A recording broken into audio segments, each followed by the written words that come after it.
High-profile murder case that's garnered national headlines, and Fox 12 has brought you every twist and turn in this trial for weeks. A critical day inside of a Multnomah County courtroom. The state and defense each making its final case in the murder trial of a man accused of stabbing 3 people on a MAX train. This degree of force was unimaginable, ladies and gentlemen. This degree of force was unconscionable. This degree of force was unfathomable. This degree of force was unjustifiable, and this degree of force was illegal. He just doesn't meet the criteria of a cold-blooded killer. It follows 3 weeks of introducing new evidence, including moments of the attacks caught on camera. And emotional testimony. He got off the MAX. We could see him getting off the MAX when we turned around, so we were like, oh my God, he's coming after us. I thought he was gonna come after us and kill us too. Including the moment the stabbing survivor took the stand. I'm going to die. That's what you thought? Absolutely. Jeremy Christian's fate will soon be decided by a jury. And Fox 12's Kelsey Watts has been following the trial from the very beginning. She joins us live from outside the Multnomah County Courthouse. Kelsey?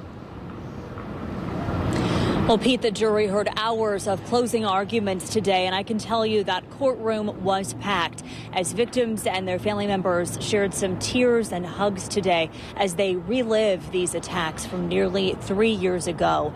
And as you said, it has all come to this, weeks of testimony, and today some final thoughts from lawyers on both sides. This case is about a person who at some point in late May 2017 decided he was going to go out with a bang. According to his own words, if this is a Cold War, I'm about to start it hot. I just started it hot.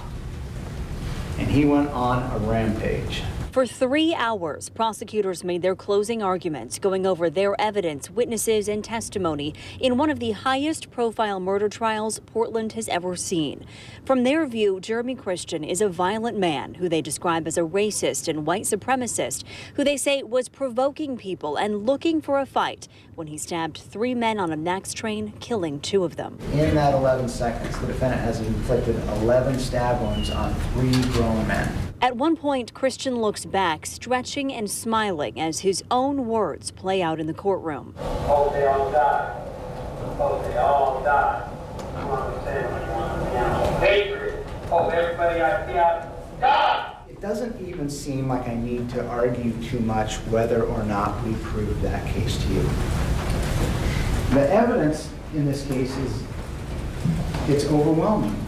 It's insurmountable. But the defense painted a different picture. This was a state of extreme emotional turmoil, not the premeditated plans of a cold-hearted killer. They say Christian has mental health problems, and he was physically confronted on the train as he exercised his free speech that day. He was thrown down twice and told to get off the train. And that's the moment that his limbic system took over. And that's the moment when intent starts to become questionable. And that's the moment when self-defense becomes real. The defense agrees that what unfolded on the train is horrific, but they say jurors have to consider intent. They say this case is not so much about what happened, but why. His motivation was to defend himself, not to commit murder or the other crimes. That's why he's not guilty. And another note tonight, Christian is facing 12 charges in this case, so the jury will now decide his guilt or innocence on each of those counts. When it comes to the 2 charges of first-degree murder, if they don't find him guilty on those counts, they can consider lesser charges, things like second-degree murder, manslaughter, or even criminally negligent homicide. And we will be waiting for a verdict in this case. Of course, we will bring you any new information just as soon as we have it. Live in downtown Portland, Kelsey Watts, Fox 12 Oregon. As Kelsey mentioned, the jurors can decide on a lesser charge if they don't convict Christian of the murder charge in the first degree. That's outlined in the instructions the jury was just given, and we're getting our first look at them tonight. Those instructions are 21 pages long. Right on page 1, the judge makes a point to tell the jurors not to let any bias, sympathy, or prejudice impact deliberations. The instructions also explain that all jurors need to agree on the verdict for the first 2 counts of first-degree murder, but do not need to be unanimous on the other charges.